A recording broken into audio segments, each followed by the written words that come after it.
What is up, my tenacious travelers? It's Chris with Tabletops and Tentacles, and this is Die Alone, a solo RPG podcast. Before we dive into the episode this week and talk about Thru-Hiker, I have a little bit of reminders and news. First of all, if you haven't joined our Die Alone Solo RPG podcast group on Facebook, you're welcome to hop over there. We're talking about the podcast, about games that we've played, a little bit of everything. We've only got about 20 members right now, but we're growing slowly, and I appreciate anybody that checks it out. You can find that at facebook.com/groups/alonepod. You can also follow us on Patreon, and a big thank you and welcome to everyone that has joined us on Patreon in the last couple of weeks. I really appreciate it. Your contributions help me make this podcast, as well as our magazine Tabletops and Tentacles, and just sort of survive in general. So in addition to playing Thru-Hiker this week, I also played Crimes in History, H.H. Holmes' Murder Castle. And this is a board game by Blueprint Gaming Concepts, designed by Brant Hoffman and Seth Cooper, with art by Holly Carden. And I was quite excited about this game. They actually sent this to me for review for the magazine, and luckily it has a solo mode as well. It actually can play up to 7 players, and it has a second story expansion for that many players, and I'm looking forward to getting that many people to the table to play this at some point, because I think it would be a radically different play experience than the solo version of this. In Crimes in History, you are collecting evidence through a chaotic, mad castle created by H.H. Holmes, who was a pretty infamous murderer. And this has a very tongue-in-cheek feel to it. The rooms are all modular, and you lay them out based off of the original blueprint layout, but it goes all over the place. It gets a little Winchester Mansion-y as far as everything is concerned. There's greased chutes and trapdoors, and there's all sorts of different event cards. And the first person to complete their evidence board and get back out of the murder castle wins. And so it's a little bit of a race thing. There's a touch of take that in the competitive version, but for the solo version, it's quite a bit more puzzly. I enjoyed it. I wouldn't necessarily have picked this up just for the solo version, but it is a really interesting experience because you're still building the castle with your modular blocks, and as you lay each one down, there's a safe in each room that has a certain amount of evidence in it, and then evidence comes in different colors representing different things like skeletons sold to science, and different things proving that H.H. Holmes is killing people in his murder castle. And as you play, you explore the castle with a couple of different moves you can do. You can explore, you can move, you can gather evidence, you can move Holmes, and he is a physical presence wandering through the murder castle, both just kind of aimlessly wandering, killing people, inevitably, and kind of watching you as you gather evidence against him. And if he happens to walk through a room you're in, or come to a room that you're in, you lose a piece of your evidence, or a couple pieces, and you get tagged with basically a life chart. And once you get hit a certain number of times, Holmes has discovered you, and you're probably moldering in a basement somewhere. I enjoyed this. It was kind of fun. So the solo version of it has like an AI deck that you use, and as you turn cards over, it says where Holmes is going to go to, and then it has a secondary AI deck that sort of adds an extra element to that beyond that. So like he'll destroy evidence or do something in that room to add a little bit more involvement to it than just him moving around, which I think was a really good touch as far as that's concerned.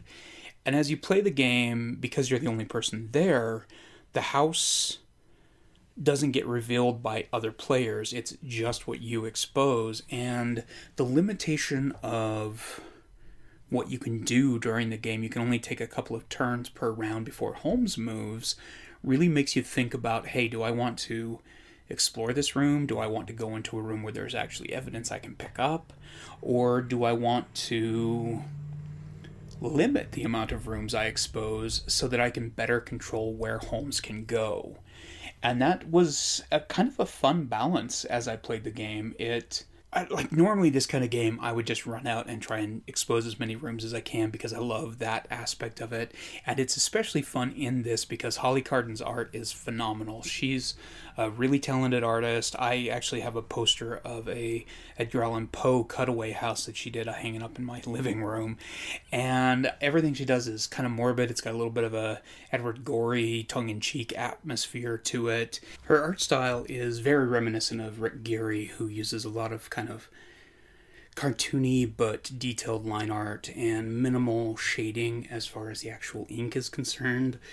And it works really nicely for this game. For the solo version of this, I do think that it works pretty nicely. It's sort of a puzzly Clue type thing where you're exploring the castle, finding evidence, you lose some of it, and you kind of have to plan ahead on that. They have like the World's Fair Ferris wheel that collects the upcoming evidence, so you can kind of see what evidence is coming up in the castle as you explore, so that you know, oh, there's some false evidence coming out that I can't even pick up, so I need to make sure I open up enough rooms to get the evidence I need to convict him without making the house so gigantic that I have no way of avoiding him if he comes rampaging through the house. And so it does have some nice little tactics to it as far as that's concerned. It's really cool looking. I do think it excels at a multiplayer level. Played it with 3 people so far, and I would say that it's a little bit more of a fun game then. It's got a little more of the crowd involvement and being able to talk about what's happening and laugh at both the scenes that are being revealed and what's happening as Holmes is rampaging through the castle is definitely more fun, but it is a really solid solo version as well, and I'm really glad it's in there. Honestly, my only real complaint is that the AI cards that they have are like these weird, they're not quite mini cards, but they're also not exactly tokens, and they're just stiff enough and small enough that I have a hard time picking them up with my giant hands. But I enjoyed it. That was called Crimes in History, H.H. Holmes's Murder Castle. And it just came out. They kickstarted it last year. And I think it's a great addition, especially if you're a true crime fan or have any interest in that era of things. I do. I love that era, both the World's Fair and the H.H. Holmes stuff, and his castle itself is really interesting. If you're interested in that type of stuff, definitely check it out. And Holly Carden's art is phenomenal. She's done a kind of cutaway version of the castle as well, and the Poe one is amazing. It has like 70 little notes of different Poe things happening in this one massive Gothic mansion. It's really neat. So anyway, I'll leave a link to the game where you can find it in the description if you want to check out Crimes in History, The Murder Castle. So this week I played Thru-Hiker from Daniel Perez of High Moon Press. And this was a really different choice for this. So far I have played a game about being a long-haul trucker in the 80s with some sort of awful threat that has removed all other humans from the face of the planet, and sort of this overarching villain thing following you. I've played The Wretched, which has been a alien stuck in a ship trying to survive. You're the last survivor of this ship. And then this is a very different way to go with this. And that's one of the things, like I've said before, that I love about solo RPGs so much is they're as much a relaxation and journaling and self-discovery tool as they are a game tool. There are a lot of different ways and directions they can go with the game that I think lends themselves to whatever mood you're in, and I'm really genuinely excited about diving into more of these and getting this kind of repertoire of games out that by the time I'm done going through the ones I have, I'll be like, okay, I'm in the mood for a monster movie type adventure, so I'll play this game. Or I'm in the mood for something a little more grounded and realistic, I'll play Thru-Hiker. And I love that part of it, but the flexibility that Daniel imparted into Thru-Hiker is really neat too.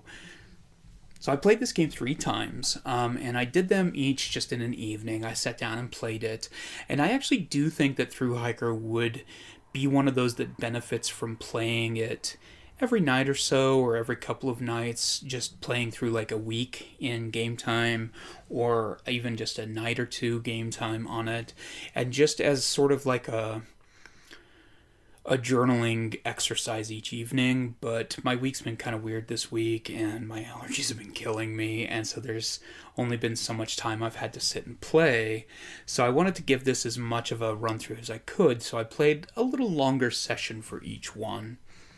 But I really enjoyed Thru-Hiker. So Thru-Hiker is a journaling game of telling stories of long-distance hiking.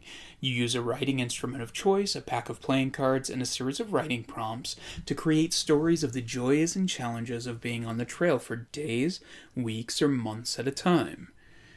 So this is a really interesting game, and I do think that it's one that absolutely benefits if you have some background in long distance hiking, even just some working knowledge of what it is, some of the terminology, and how grueling it can actually be for what it is. I have a couple of friends that have walked the AT in the Pacific Trail, and we used to live just outside of Bangor, so we went to the trailhead in Maine a few times, primarily because they have a annual event called the Swap Meet. That's a barbecue swap meet spelled MEAT, and I'm a big barbecue fan. But we couldn't go there and not at least like wander on the AT a little bit, the Appalachian Trail. It's a very different world. Like a lot of these things that become hobbies, that become lifestyles, they have a lot of slang and terminology and sort of ways of doing things that Daniel clearly knows really well, and it comes through in this game. And if you are a hiker in particular, I think you'll really appreciate a lot of what he has here as far as like the trail magic and your name and that kind of thing. And he does a good job of explaining it to somebody that is unfamiliar with a lot of that in a way that doesn't make it feel foreign. I've played a lot of other things or read books that sort of presuppose a certain amount of knowledge about a subject matter that can leave you feeling a little bit lost, and I don't feel like Thru-Hiker does that. And I mean, yeah, most people probably have a working basics idea of what it's like to hike. You know how to hike, right? But there's a lot that goes into these type of long distance hikes that I find fascinating. I'm not healthy enough to do any of this kind of stuff. I'm a fat old guy. But I love the concept of it. I've read a couple of books. Bill Bryson's A Hike in the Woods, or A Walk in the Woods, is probably the most well-known of the travel books about taking these kind of hikes. But there's a level of nerdity to it that I love, where they obsess over how many like half ounces things weigh, and what the best material is for durability and packability, and what you can bring with you and what you can't bring with you, because when you've been walking for 4 days or a week and a half, ounces make a difference. And at the same time, you don't want to leave something home because it weighs a half ounce that you end up needing down the trail. So it is an interesting balancing act, and particularly when you're talking about being on something for a month, walking through states, through the woods. And there's these cool... So I'm not real familiar with a lot of the other longer distance trails, but I assume that they're fairly similar. But the AT has sort of campsites set up every 10 miles or so that are just basically lean-tos that you climb into and throw a tent down, or cook a little bit of food, or rehydrate a little bit of food. And then along the trail there are also sort of just different trailheads that are basically small towns in most cases that sort of sprung up to service the hikers and that kind of thing. Like the one in Maine is very small. It's charmingly like remote, and there's maybe 4 restaurants and a couple of grocery stores and a bunch of like hostel style B&Bs that you can stop in if you're a camper and sleep relatively cheaply and take a shower and wash your clothes and that kind of thing. And if you drive there for a barbecue thing, it all feels very quaint and weird and sort of low rent compared to what you would expect. But when you've been walking for a week and a half, that is the best place in the world when you get there. And I think having some background in that, even just like a functional knowledge like I do without having much of an experience outside of hiking a few days, does improve your experience with Thru-Hiker. But even if you don't have a working knowledge of that, the way it's laid out definitely works just as an introspective journaling out in nature type standpoint. So in this, you play with a deck of cards, and each of the different suits represents different things. One of them represents the hiker itself and their resources. So your resources represent your gear, your provisions, and your will. So that's not just what you have with you, it's what food and water you have, and just your ability to continue pushing on. There's apparently drag racing outside my door today. And then the other 3 suits represent endurance, trail, and weather. And as you're going through, you are pulling cards off based off of how you've laid out your hike. And it has a different mechanic for being able to do shorter, kind of like day hike type things, or month-long hikes if you want to, where you're laying down an entire week's worth of events and playing through them as you go. There are 0 days, which is the only place I was a little fuzzy on how the rules worked on where to put the 0 days in when I was doing a longer hike. But those represent days where you either just didn't get anything done, or you were doing your laundry in town, or just didn't feel like walking very far that day kind of thing. And sometimes those are the best days, but other times they can really sap your will. But it's kind of neat. The Oracle stays pretty vague as you're playing it. So there are references to talk about things. There are special events, there are prompts where you can talk about in your journal what you did that day and start telling a story of your experience on the trail.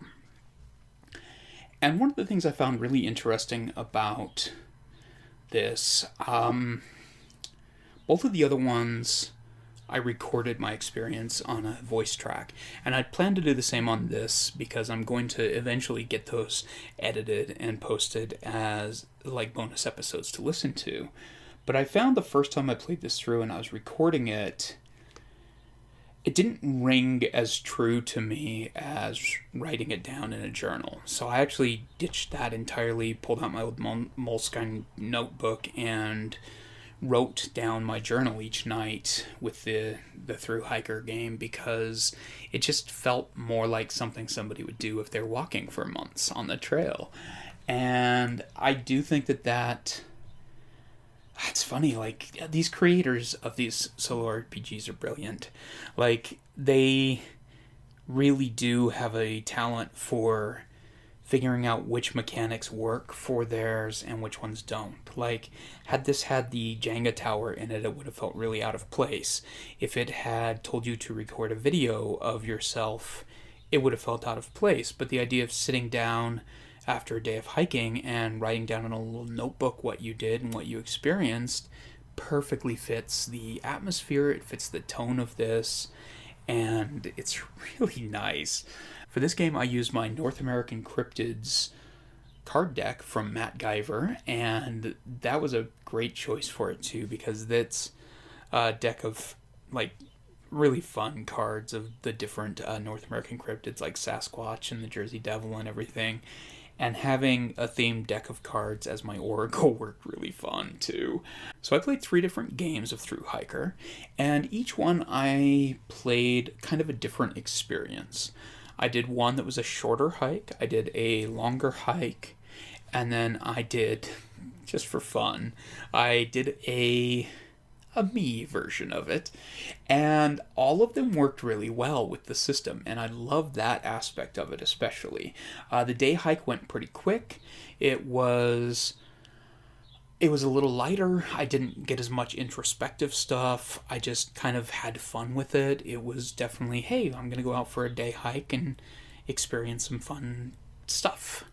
And it's cool the way that's laid out because your management of resources is different, and the way you play the game in general, even though the technique is the same, it plays very different from the longer hikes. And it was pretty light. I had a good time with it. Then I did my long hike, and that one I intentionally let that one get a little more emotional as far as what I was writing down.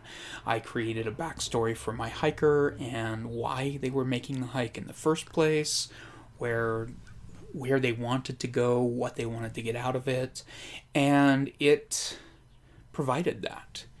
It didn't take a lot of creativity on my end to take the Oracle prompts and focus them on my character's backstory and what they were going through. And I really appreciate that type of thing. And then for the third one, I was playing with cryptid cards, so why not? I decided to kind of go a little horror aspect with it and have it being a person hiking in the woods with a cryptid of some sort lurking in the woods. Add a little bit of a horror element to it, and it worked for that as well, which I was really impressed. So I had a really good time playing Thru-Hiker. It's very different. The book itself, I only have the digital copy, but there are physical copies available for it as well. It's 32 pages, it's full color, it includes a lot of photography of different hiking locations, and a couple of really nice diagrams for how to resolve resource tests and that kind of thing as you're playing the game, which I really appreciated because sometimes that type of description in these are a little fuzzy and it's harder to understand what they're talking about. But I enjoyed it. It has a journal aspect of it where it's got a hiker talking about their experience on it, and I found the font that they used for that really hard to read, but it was fun having that in there because it added atmosphere, but it also added sort of a, hey, this is how you can do this. If you're wondering what a play example looks like, here you go, which was really cleverly done as far as that's concerned. So I really enjoyed this. It also has some inspiration for movies and documentaries and books and YouTube channels if you want to check out that kind of thing. I noticed that two of the YouTube channels are two guys that I actually follow just purely because I think they're kind of their characters and their talk about gear and that kind of thing is really interesting to me. I'm kind of a weird person to be examining this because I grew up in Idaho. I used to do a lot of day hikes when I was younger, and I'm really into camping, but I'm not much of a long distance hiker. And so this was sort of fun for me. It kind of filled that niche to a certain point, despite the fact that I was sitting in a chair in my studio playing. So I think Daniel did a great job with this little RPG, and you should definitely check it out. I'll include links in the description on where you can go to find it, but you can go to danielhighmoon.com to find copies of it there. It's on his Gumroad. It's on his Gumroad page as well, and you can get it in the print or PDF.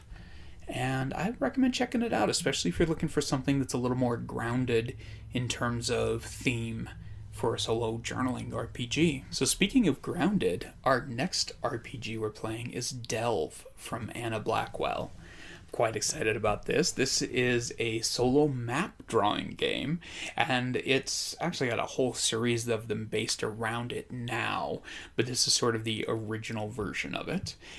And in it, you're essentially controlling a dwarven stronghold from its first dig deeper into the mountain. So you are going deeper into the mountain, you're hitting lava, you're hitting obstacles, you're creating different holds that your dwarves live in and different monstrosities and things. And I'm really excited about giving this a try. I've never played it. I've just sort of flipped through my copy of it, but I'm really intrigued to see how this plays. You're actually doing a sketch of the hold as you play on graph paper, and I will include links to the game itself where you can pick it up in both physical and digital, and a good place for downloading and printing your own gridded maps as well if you'd like. So I'm excited about playing that next week here on Die Alone. That is Delve, a solo map drawing game from Anna Blackwell. And in the meantime, thank you so much for listening. I hope you enjoyed this episode of Die Alone. As you can see, I am still working on the audio system here.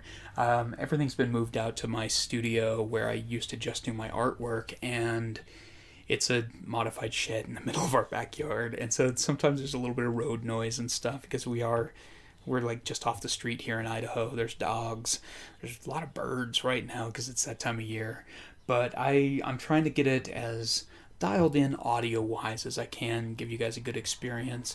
If there's anything you think I could improve on, let me know. I'd love to make this a good podcast for people to enjoy. It's very different for me to be sitting here podcasting all by myself and not having co-hosts to talk with, but I'm enjoying this a lot, and I have so far been getting some great feedback from people that have listened to it. As always, like I said before, if you'd like to support the channel, you can go to our Patreon page at patreon.com/deeplydapper. And by subscribing there, you help support this channel, you help support the podcast, and you get a copy of our magazine, Tabletops and Tentacles, when it comes out in both digital form and print-on-demand code through DriveThruRPG. And Tabletops and Tentacles is a quarterly geek magazine where we do reviews and artist interviews and creator profiles, as well as RPG content. Like each issue is going to start having a character from 3 Dice 6 in it, and I try to make it as fun as I can and cover as many different fields as I can. Again, thank you so much for listening, and remember, we all die alone.